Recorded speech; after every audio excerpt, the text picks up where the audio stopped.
ফিনল্যান্ডের bank statement নিয়ে আপনাদের যত কনফিউশন যে এটার আসলে এফডিআর থাকলে হবে কিনা, ম্যাচুরিটি কতদিন থাকতে হবে। আজকে এই বিষয়গুলো নিয়ে কথা বলবো যেন ফিনল্যান্ডের ব্যাংক স্টেটমেন্ট নিয়ে আপনাদের পরবর্তীতে ফার্দার কোনো কোয়ারিজ না থাকে।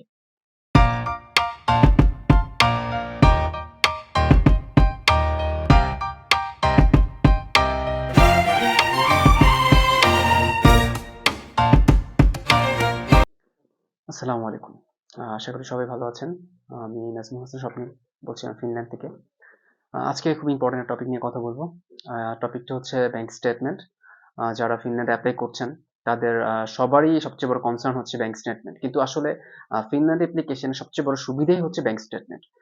যারা আসলে আমরা জানি না যে ব্যাংক স্টেটমেন্টের ফিনল্যান্ডের ইস্যুগুলো কি, তাদের মধ্যে আসলে কনফিউশন কাজ করে। প্রতিদিন আমার প্রচুর টেক্সট, কমেন্টস, পোস্ট দেখতে হয় যে ব্যাংক স্টেটমেন্টের এটা প্রবলেম, ব্যাংক স্টেটমেন্ট এটা হলে হবে কিনা, ব্যাংক স্টেটমেন্ট এটা হলে হবে কিনা। তো সেই জন্য আজকে আপনাদের সাথে একটা ফুল ভিডিও নিয়ে আসলাম। আপনি এই ভিডিওটা যখন দেখবেন, আপনি যদি ব্যাংক স্টেটমেন্টে কিছু নাও জেনে থাকেন, আমার মনে হয় যে ভিডিওটা শেষে আপনি ফিনল্যান্ড ব্যাংক স্টেটমেন্ট নিয়ে আপনার মধ্যে কোনো কনফিউশন থাকবে না। প্রথমত আসি হচ্ছে ব্যাংক স্টেটমেন্টটা ফিনল্যান্ডে কত দরকার হয় আসলে। সিঙ্গেল অ্যাপ্লিকেন্টের জন্য ৬,৭২০ ইউরো। যদি আপনি স্পাউস সহ অ্যাপ্লাই করেন সেক্ষেত্রে ৮,৪০০ এক্সট্রা দিতে হবে। এবং হচ্ছে তার পরবর্তীতে যদি আপনার কোনো বেবি থাকে, ফার্স্ট বেবির জন্য 6,000 ইউরো, সেকেন্ড বেবির জন্য 4,000 ইউরো।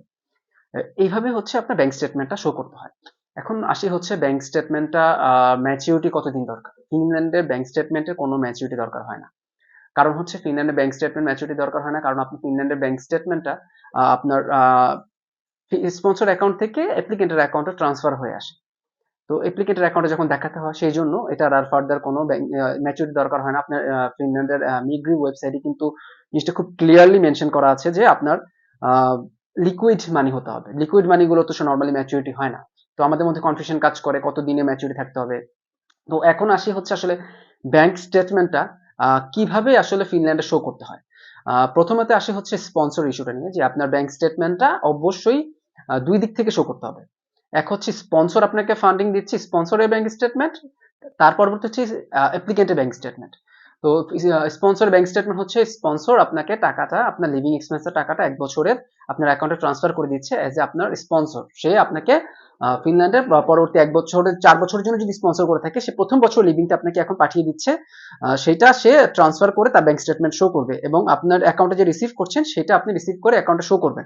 সেইটা সময়সীমা হচ্ছে আপনি যদি ভিএফএস ফেস করেন আনুমানিক নভেম্বরের ১০ তারিখ যদি ভিএফএস আপনার হয়ে থাকে, সেটা যদি আপনি ভিএফএস ফেস করে ২ দিন আগেও যদি আপনার অ্যাকাউন্টে ট্রান্সফার করে আপনার ব্যাংক স্টেটমেন্ট ইন্ডিয়াতে ফেস করেন, সেক্ষেত্রে কোনো কোশ্চেন উঠবে না।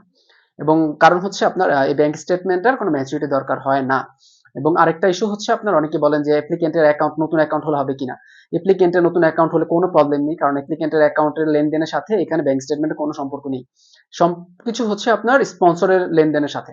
তো স্পন্সর ব্যাংক স্টেটমেন্ট আসলে কতদিনে দেওয়া প্রয়োজন? স্টেটমেন্ট ব্যাংক স্টেটমেন্ট মিগ্রি হিসেবে ৩ থেকে ৬ মাসে দেওয়া প্রয়োজন। তো আমি বলবো সর্বোচ্চ ৬ মাসেরটাই আপনার প্রোভাইড করবেন, যেন যত বড় থাকবে ওদের যেন এক্সপ্লেনেশন সুবিধা হয় যে আপনার ব্যাংক স্টেটমেন্টটা ক্লিয়ার কিনা। এখন ব্যাংক স্টেটমেন্টের জন্য কি ধরনের অ্যাকাউন্ট দরকার? অনেকে বলেন যে ব্যাংক স্টেটমেন্টে কি ধরনের অ্যাকাউন্ট? আপনার যদি স্পন্সরের যদি সেভিংস থাকে, কারেন্ট থাকে, সেটা কোনো ইস্যু নেই। যে কোনো ধরনের ব্যাংক স্টেটমেন্ট আপনি শো করতে পারবেন, কিন্তু এফডিআর শো করা যাবে না। ফিনল্যান্ডের ব্যাংক স্টেটমেন্টের সবচেয়ে বড় বাধা হচ্ছে আপনি এফডিআর শো করতে পারবেন না। এখন আর কথায় আসি, কেন আপনি এফডিআর শো করতে পারবেন না? ফিনল্যান্ডে আপনার যেহেতু কোনো ম্যাচুরিটি দরকার হচ্ছে না এবং ফান্ডটা আপনার স্পন্সর অ্যাকাউন্ট থেকে অ্যাপ্লিকেন্টের অ্যাকাউন্টে ট্রান্সফার হয়ে আসবে। তো যেহেতু ট্রান্সফারই হয়ে আসবে, সেক্ষেত্রে তার এফডিআর আপনি ট্রান্সফার করতে পারছেন না।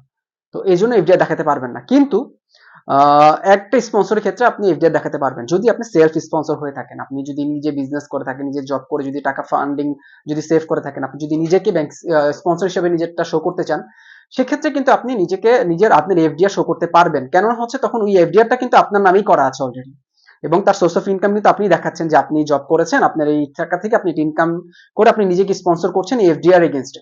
তখনই শুধুমাত্র আপনি এফডিআর দেখাতে পারবেন। এছাড়া যদি থার্ড পার্টি কাউকে আপনি স্পন্সর করেন, আপনার বাবা মা ভাই বোন যে কেউ হোক, সেক্ষেত্রে আপনার অ্যাকাউন্টের টাকাটা আপনার অ্যাকাউন্টে থাকতে হবে, সেটা আপনার সেভিংস অ্যাকাউন্ট থাকতে হবে। সেক্ষেত্রে এফডিআর অ্যাপ্লিকেবল না, কারণ হচ্ছে স্পন্সর অ্যাকাউন্ট থেকে টাকাটা আপনার অ্যাকাউন্টে ট্রান্সফার হয়ে আসবে। সবার আরেকটা কনসার্ন হচ্ছে ব্যাংক স্টেটমেন্টে কি আপনার টিউশন ফিস এর অ্যামাউন্টটা দেখাতে হবে কিনা স্পন্সর অ্যাকাউন্টে। সেটা হচ্ছে যে না, আপনি শুধু ব্যাংক স্টেটমেন্টে আপনার শুধু লিভিং এক্সপেন্স, ১ বছরের লিভিং এক্সপেন্সটা দেখাতে হবে। এবং আরেকটা কথা হচ্ছে, অনেকেই জিজ্ঞেস করেন যারা ফুল ফান্ড স্কলারশিপ যদি পায় সেক্ষেত্রে কি ব্যাংক স্টেটমেন্ট দেখাতে হবে কিনা। ফুল ফান্ড স্কলারশিপ পেলে আপনাকে ব্যাংক স্টেটমেন্ট দেখাতে হবে, কিন্তু আপনার ফিনল্যান্ডে জানেন যে ফুল ফান্ড স্কলারশিপের সাথে আপনার টিউশন ফি ওয়েভের সাথে কিন্তু আপনি আপনার লিভিং এর জন্য 5000 ইউরো আপনার অ্যাকাউন্টে পাচ্ছেন। তো আপনি যখন ব্যাংক স্টেটমেন্টটা শো করবেন, আপনার তো 1 বছর লিভিং এক্সপেন্স 6720 ইউরো দেখাতে হচ্ছে। যদি আপনি ফুল ফান্ড পেয়ে থাকেন সেক্ষেত্রে কিন্তু আপনাকে সেই 5000 মাইনাস করে 1720 ইউরোর জন্য ব্যাংক স্টেটমেন্ট দেখাতে হবে। তো সেক্ষেত্রে যারা ফুল ফান্ড পাবেন তাদেরও ছোট একটা অ্যামাউন্টের জন্য ব্যাংক স্টেটমেন্ট দেখাতে হবে, সেটা খুবই মিনিমাম অ্যামাউন্ট 2 থেকে 2.5 লাখ টাকার মতো। এবার আসি হচ্ছে ব্যাংক স্টেটমেন্টের কনভার্সন নিয়ে। অনেকে জিজ্ঞেস করেন যে এই 6720 ইউরো কিন্তু আমার ব্যাংক স্টেটমেন্ট তো বিডিটিতে। তো সেক্ষেত্রে আমরা এই কনভার্সনটা কিভাবে দেখাবো? আপনাদের আসলে কনভার্সনটা দেখানোর কোনো প্রয়োজন নেই। আপনারা নরমালি গুগল রেট অথবা ব্যাংক রেটে আপনারা যে টাকাটা ডিপোজিট করেছেন, যেমন যদি আপনার ডিপোজিট যদি আপনার 8.5 লাখ করে থাকেন, সেটা যদি এখন ইউরো রেট 120 টাকা হয়ে থাকে, সেই 20 টাকা হিসাব করে আপনার যে ফাইন্যান্সিয়াল এফিডেভিট আছে সেখানে আপনারা সেটা এক্সপ্লেন করতে পারেন, অথবা এটা ওরা ক্যালকুলেট করে নিবে, ওরা রেট চেক করে সেটা ওরাই ক্যালকুলেট করে নিবে। আপনার সেই রেটের জন্য আলাদা কোনো ধরনের কোনো ডকুমেন্ট, সাপোর্টিং ডকুমেন্টের দরকার নেই। আপনাদের আরেকটা কনসার্ন থাকে যে ব্যাংক স্টেটমেন্টটা আসলে অনলাইন কপি হলে হবে কিনা, অথবা ব্যাংকের ব্রাঞ্চ থেকে সিন সাইন হতে হবে কিনা। আপনার আরেকটা জিনিস মনে রাখবেন, ব্যাংক আপনার বিএফএস কিন্তু অনলাইন কপিটা অনেক সময় অ্যাকসেপ্ট করে না। ওরা কিন্তু আপনাকে জিজ্ঞেস করবে যে এটা আসলে অনলাইন কপি না ফিজিক্যাল কপি, কারণ অনলাইন কপিগুলোতে অথেন্টিকেশনটা অনেক সময় কম থাকে। তো সেই জন্য হচ্ছে আপনি সবসময় ট্রাই করবেন বিএফএস ফেস করার 2-1 দিন আগে ব্রাঞ্চ থেকে তাদের সিল সাইন সহ আপনার একটা কপি নিয়ে আসার জন্য, যেটা এম্বাসিতে ফেস করতে হয়, সেই কপিটাই প্রোভাইড করবেন। আহ, আরেকটা ইস্যু হচ্ছে রিসেন্টলি আপনার ভিএফএস কিন্তু আপনার অ্যাকাউন্টের যে টাকাটা আছে সেটা অনলাইন ক্রিডেন্সিয়ালে দেখতে চায়, যেটা আগে ছিল না।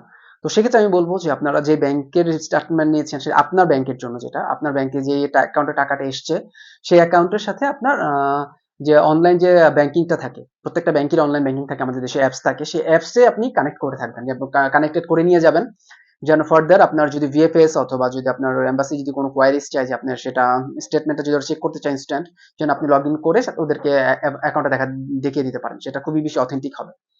তো এই ধরনের এগুলো ছিল নরমালি কোয়ারিজ ব্যাংক স্টেটমেন্ট নিয়ে। তো এক কথায় যদি আপনি বলতে চান, ফিনল্যান্ডে ব্যাংক স্টেটমেন্টের জন্য সিঙ্গেল পার্সনের জন্য 8.5 লাখ টাকা যদি আপনি রাখেন সেটা আপনার জন্য ইনাফ, এবং সেটা আপনার নিজের অ্যাকাউন্টে হতে হবে, কোনো এফডিআর হলে হবে না, আপনার সেভিংস অ্যাকাউন্টে থাকতে হবে, কোনো ম্যাচিউরিটি দরকার নেই, আপনি ভিএফএস ফেস করার 2-1 দিন আগেই আপনি স্পন্সর অ্যাকাউন্ট থেকে আপনার ট্রান্সফার হয়ে আসতে হবে। আরেকটা প্রশ্ন হচ্ছে, অনেকে প্রশ্ন করেন যে আমার স্পন্সর অ্যাকাউন্টে টাকা নেই, তো এখন আমি এই টাকাটা কিভাবে আসলে স্পন্সর অ্যাকাউন্টে জমা দিয়ে কি আমি আপনার একটা ট্রান্সফার করতে পারবো কিনা।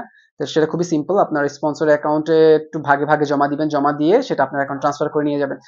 স্পন্সর করার জন্য স্পন্সর অ্যাকাউন্টে যে 1 কোটি 1.5 কোটি 1.5 লাখ 50-60 লাখ টাকা থাকতে হবে এরকম কোনো কোয়ারিজ নেই। আপনি স্পন্সরের যদি ডকুমেন্ট স্ট্রং থাকে, সে যদি ফুল ট্যাক্স পে করে থাকে, তার ইনকাম যদি ভালো হয়ে থাকে, সেক্ষেত্রে তার অ্যাকাউন্ট নাও থাকতে পারে। সে যদি বিজনেসম্যান হয়ে থাকে, তার লিকুইড মানি সে বিজনেসে ইউজ করতে পারে। তো সেই জন্য যে তার অ্যাকাউন্টে টাকা থাকতে হবে এরকম কোনো বাধ্যবাধকতা নেই। আপনাকে টাকাটা ট্রান্সফার করার 15-20 দিন আগে থেকেই হয়তো বা সে টাকাটা ডিপোজিট করে আপনাকে ট্রান্সফার করতে পারে। তো এই ধরনের প্রবলেম যদি কেউ ফেস করে থাকেন, আমার মনে হয় এভাবে সলিউশনটা নিতে পারেন।